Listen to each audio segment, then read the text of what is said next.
Hey guys, welcome back. It's update time. Right, what have we been up to? These little update videos are just a little update on what's been going on, what I've been up to, what everyone's been up to really, Sean included. I haven't seen much of him to be fair. He's been a bit on quiet. Mind you, Sean's got a lot on at the moment. He's got his exams coming up in college. He's been working really hard, loads of late nights, so I can understand, that he's keeping away for a little bit, but he will be back. Don't worry, he will definitely be back. We've done a video for him for his guitar that he's building as part of his college project. I must admit, I've seen the guitar. I've done a review video for it to help him with his exams and his final dissertation-y, paperwork-y thing. And I must say, it's an impressive guitar. You heard him in the first couple of videos. He mentioned it, and he was saying about, it's a travel guitar, and it's designed to sit in a fitness suitcase and stuff like that. There is a video coming on that. It's not going to be up like in the next couple of weeks because I don't want to put it up and it affect his final score in his exam in any way. So I'm going to wait till after he's had his results for his exams, then I'll put the video up. And again, it's having the go ahead from the college. They're pretty happy with it going up anyway, but I don't want it to, affect his grade in any way. So I'm sitting on that one for a little bit. It's already edited, it's all ready to go. Bits of that video have been put into his college exam paperwork bit. So yeah, as soon as we've got the grades on that, the video will go up online and you'll be able to see exactly what Sean built. So yes, I must admit it is an impressive looking guitar. Right, next thing on the update is sound quality. Now, no one mentioned anything about the sound quality. It was pretty good, but I'm always trying to find ways of improving it. And I've actually gone out and bought myself a little lapel mic. Hello. I've bought myself a lapel mic. So it should make a difference. Plus, especially if I'm working on a guitar or whatever, a review of a product and I'm moving around, at least I've got a lapel mic that it's not going to affect my sound, the audio quality. So if I turn my head in either direction, it's still picking it up a lot better than it would be with my audio recorder that I've been using. So yes, so sound quality is going to be getting better over the time. I have said that it'll improve, and this is one of the first steps. So if the sound quality is any better, please put a comment in the little commenty bit at the bottom of the video and let me know. If you can think of ways I can improve it even more, please, again, leave a comment, let me know, because I'm always striving to try and make the videos a bit better, a bit more entertaining, and better quality. So yes, I'm still looking for a workshop. Still looking. It's really hard to find one in my local area. I will get round to it and actually have one. It'll be so much easier once we've got a workshop to do videos on guitar builds and review videos as well. It will be, I would say it'll be a lot easier and a lot more frequent because I can have a dedicated section for just filming, which will be free of dust and bits and bobs and sawdust and guitar bits lying around. At least, it's going to be a clean, tidy environment. It can be soundproofed as well. So again, quality will be even better. I have seen a few little places that suit what I want. I'm just talking to estate agents to find out how much it's going to cost me. So yeah, fingers crossed we end up with a workshop in the foreseeable future. Yeah. I've also been speaking to a local artist that I've got in the local area, and he's seen some of the guitars that I've built and he wants me to build him a signature guitar for him. So I'm now at the stage where I've got to sit down and come up with a few designs. I'm speaking to this artist on Saturday to find out exactly what he wants. I can see it being a bit more of a vintage style guitar, vintage pickups, because he does a lot of 50s, 60s, 70s rock and roll. So, you know, it's not going to be an all-out shred machine with 2 humbuckers and coil split, built-in delay or built-in distortion or overdrive, whatever. It's going to be pretty much a vintage style guitar, P90s most probably, hollow body. He might want a hollow body actually, because he uses a Gretsch at the moment, you see. But he has used Telecasters and stuff in the past. So I'm looking at inspiration online at the moment to see what's about that would fit the needs, and then come up with my own design on it. So as that progresses, there will be videos on designing that guitar. Again, it's specifically for him. Excuse me. And if he's happy with the final product, then the guitar will be up for, well, it won't be that one. It will be a replica of that one. Will be available to be purchased, and they will be built to order. So hopefully that's going to go all according to plan. I say I'm sitting down with him on Saturday and we're going to discuss it, see what he wants. I'm quite looking forward to that. As I said, you know, it's going to be unique to him, and then there will be replicas of that guitar will be for sale. Again, so like I said, built to order. So that should be pretty cool, actually. Should be an interesting little series. So yeah, I'm building guitars anyway for people. So if you want a guitar custom built, please either use my email address, which is in the description below, or leave me a comment, and I will get back to you, and we can discuss what you want. And I say I do build guitars anyway, you know, for people if they want it.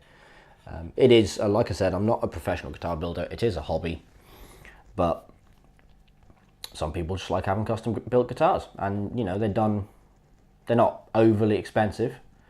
You know, I do try and keep the costs down, and try and meet the customer's requirements and their budget.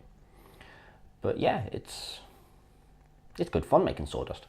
So yeah, there's a video coming out next couple of weeks, hopefully. I think I'll be releasing that one midweek, so it doesn't disrupt the mystery guitar videos. It's a guitar that I've finished. I finished it last week, funny enough. And it's, yeah, I built it for a certain someone, and I built it for him for his 18th birthday. So you know, I didn't know what to get him, so I thought, I know he's a guitar player, I'll do a guitar for him. So yeah, and he's over the moon with it. So yeah, the video of that guitar will be coming out in the next couple of weeks. It'll be a midweek video, so stay tuned for that one. I'm very impressed with how that guitar came out, and I know Sean loves that guitar. Well, when I gave it him, he couldn't put it down, so that says a lot, and he was over the moon with it, I must admit. So I didn't want to give it away in the end. I wanted to keep it because it did look awesome. Anyway, there'll be more on that in the video. So yeah. Anyway, update on the mystery guitar build. By now you'd have seen the video that I put up last week of me cutting out the mystery guitar body out of that huge plank, 40mm thick plank of spalted sycamore. A little bit on that piece of wood. that piece of wood, it's an awesome piece of wood, don't get me wrong, it looks absolutely brilliant.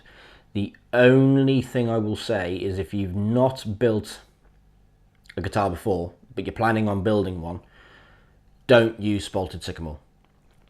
You will find that because it's spalted, and it's heavily spalted, well, my pieces especially, as you're working it, sanding it, planing it flat, it does tend, where the spalting is on the edges, on the end grain, it does tend to chip out quite badly. So you've got to be delicate with it. I had it in the video, if you remember, the little corner pulled off. So I just filled it full of super glue and stuck it back on and clamped it shut.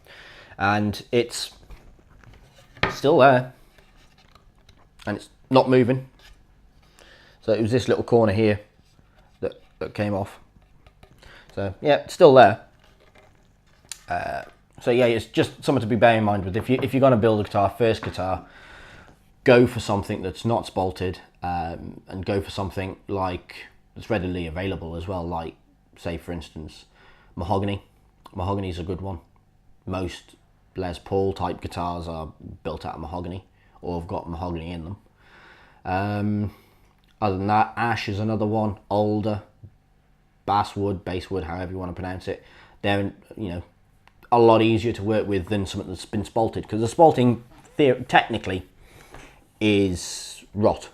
It's starting to rot. It's the first stages of wood rotting away, which is why you get the nice figuring.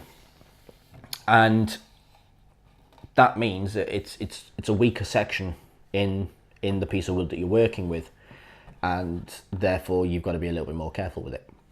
But it's not too bad. I'll say it's good to practice with, and learn how you can work it and how to sand it and how to cut it and that. But don't go rushing out just because I built one out of spalted sycamore. Go out and buy a huge chunk of spalted sycamore and then wonder why, as you're cutting it or you're sanding it, it's chipping out. Especially if you've got sharp edges like I've got, the way the bottom end has been cut, or the top horn or whatever, starts chipping out, and you've got to sand it even more, and then even more is chipping out. You've just got to be patient with it and careful, which is why I started the sanding in the last video. I'm still sanding. I'm still sanding. I put that video out, well, the video went out last week. That video, I filmed it 2 weeks ago. Yeah, 2 weeks ago. Well, by the time you see this video, it will be 2 weeks since I cut that body out. I've been sanding for 2 weeks solid, because I wasn't happy with the shape that I'd got, and I wanted it to be a little bit more flowing, if you know what I mean. And I started off sanding it at 60 grit. I've gone 60 grit, 80 grit. I've got 120 grit to go, 240 to go. I might do a 320 on it as well yet to see what happens. And then I've got my own little polishing technique to get it super smooth, which you will see a bit later. So yeah, and I've come across a little problem with it that I need to address before I do anything else with it. And basically, what it is this section here. Now, it's a nice curve, but you've got this lumpy bit here and this lumpy bit here, and it's not quite a smooth curve. And even if I took that out, it'd still look a bit odd. You'd have to cut quite a bit. So what I'm going to do, I've got a pencil line. Don't know where it's coming out on camera. I've got a pencil line here, which starts from the edge of where the end of the horn is and comes down to the start at the bottom of the lower horn. I'm going to take that entire section out on both sides, to give it one uniform sweeping curve. And it'll look a lot better. Now, cutting it with a bandsaw, I could do that, but then it's putting even more saw marks back into it, and I've got to sand that bit yet again. So what I'm playing with at the moment, and I have started it on the other side,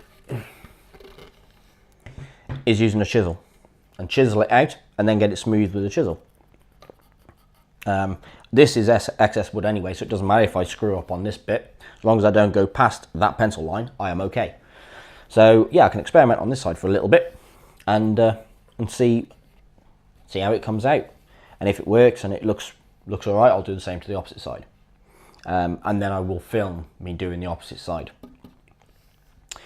So yeah, it's looking there. It's looking good. It's getting there. Bottom horn is glued on. It is doweled, like I said it would be. What I've done is I have basically planed it flat, or as flat as I can get it, because my plane's not exactly brilliant. It does what I want it to do, but it's not. It could be better.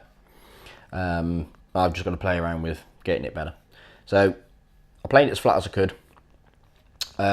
Marked out the holes into the body, marked out the holes into the lower horn, drilled them, filled them full of glue, stuck my dowels in, put the glue into the holes on this side, clamped it, pushed it together, clamped it together, left it for 24 hours so that glue could cure properly. Once it had cured, I released the clamps and I had a slight gap. So what I did was I started sanding some of the top off evenly and collected a load of sawdust, mixed it with wood glue, and then used a toothpick and fed it into the gap that I got. Once that had cured over 24 hours, sand it flat, and you can just see the join. Once it's got finish on that on it, you'll never see it. It will look like it's one piece of wood. And the only way you'll really know is, which I didn't think about, again, it's a mistake that I made, and just shows I'm not a professional guitar builder. I am a hobbyist. You can see my grain on the body is going down the body. The horn is going across the body. So because I cut it off the side piece, I should have rotated the whole thing by 90 degrees and then drawn the lower horn shape onto it so it matched. But it doesn't matter. It doesn't matter. It's still going to do the job I want it to do anyway. So that's the only way you can tell that there is a join there, because you can tell it's two separate pieces of wood. But again, once it's finished, you shouldn't really notice it that much. Top horns. Again, they need a lot more rounding off to do this properly, which I will be doing. But because I know I've got to sand these top horns a lot more than what I've already got, I experimented with getting a nice round over. And again, I tried it with sandpaper. Came out alright, but what I've done is I took a chisel and just took the corner off with a chisel all the way around, and then rounded it over with some sandpaper. I'm again working up the grits to, I think it's 120 I've got on this now, on these horns. And the round over on these horns are absolutely gorgeous. So I'm toying with the idea of doing that around the whole guitar, or I might put a 45-degree chamfer on the top of the body. I don't know yet. Time will tell on that one. See, this is the only problem when you're building guitars. You do tend to change your mind as you go, and change the design ever so slightly as you go. And that's the fun of it. That's what makes them unique. And like I said, this one is going to be unique. There's not another one out there like this. Not unless one of you lovely people decide to copy the design. But yeah, so it's evolving, and I've experimented with a few things. I say I don't know which way to go, 45-degree chamfer or just a round over like this. Or I might do a slightly deeper round over. I don't know yet, but we'll work it out. I've had to redraw my centre line a couple of times. It's not a problem. At least I know where it is. And when you come to putting all your hardware on, your bridge, and drilling the bridge posts, and right in your neck pocket, and your pickup cavities and that, having the centre line is a godsend. You need to know where the centre of the guitar is. You need everything to be central and square. The centre line will be carried up through the neck anyway, through the centre of the headstock, so everything is square and true to everything. So yeah, so it's getting there. I'm working out at the moment, because this is not going to have any,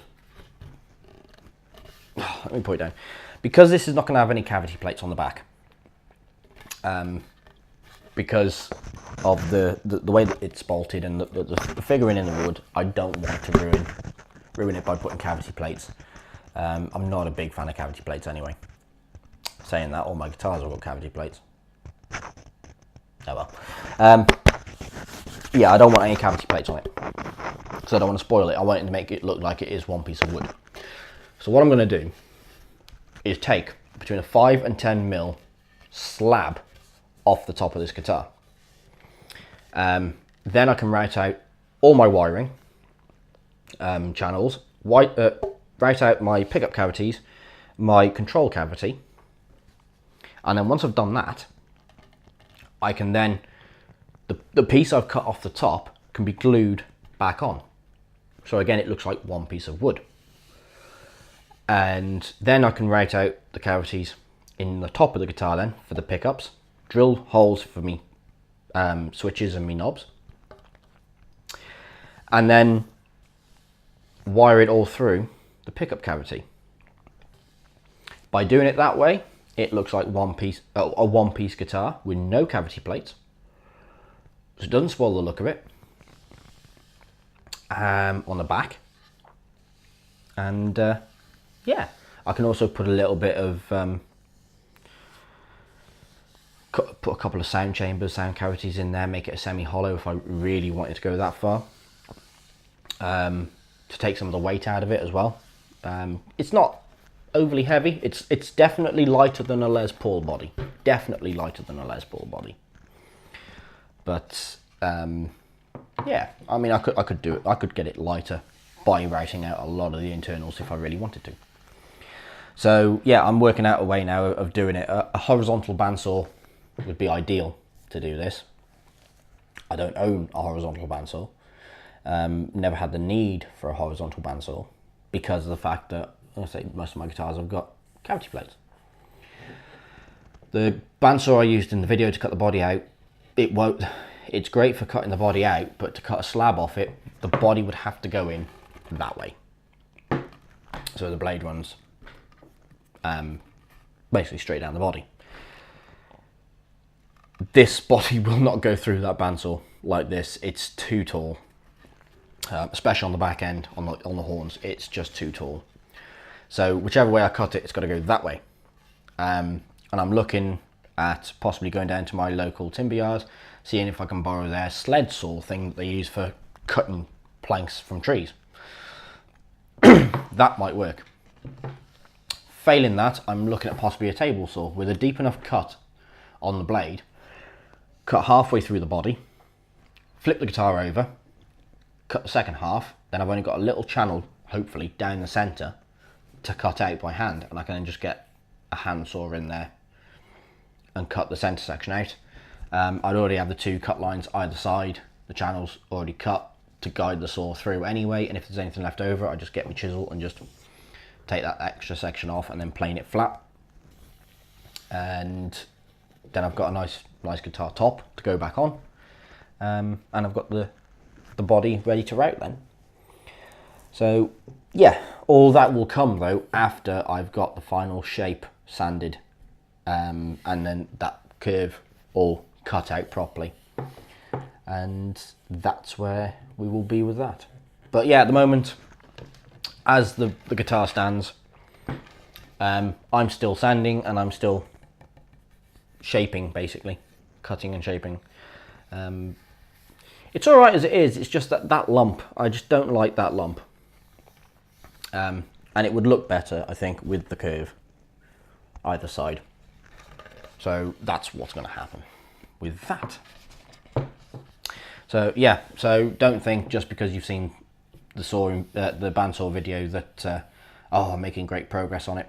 I'm not. That video was filmed 2 weeks ago, and I am hand sanding. I've used my power sander as well on some of it, but my power sander won't go in the edges because it's just too big. So I've been doing a lot of it by hand.